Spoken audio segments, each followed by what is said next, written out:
คืนฟ้ามนคิดถึงคนเคยให้สัญญานั่งเศร้าใต้ต้นจำปาคิดเห็นใบหน้ากาดดากหน้ามน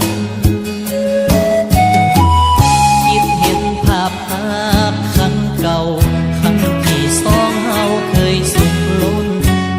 กันและกันสองคนยามเมื่อปลายฝนต้นหนาวนั่งคิด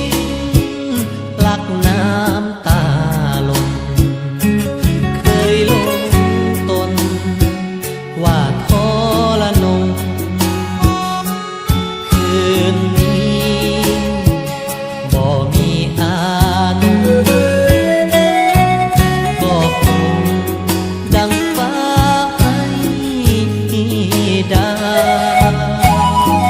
เหมือนขาดสิ่งใด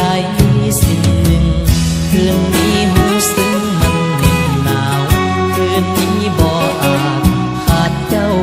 ยอมรับว่าเศร้าทรมานกลับมาเถิดคนดีอย่าหนีอายไปแสน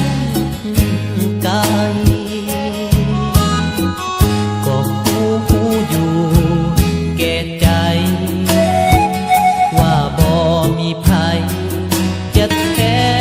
นนงคาอายเลวอายสัวสันลือคือพิพากษา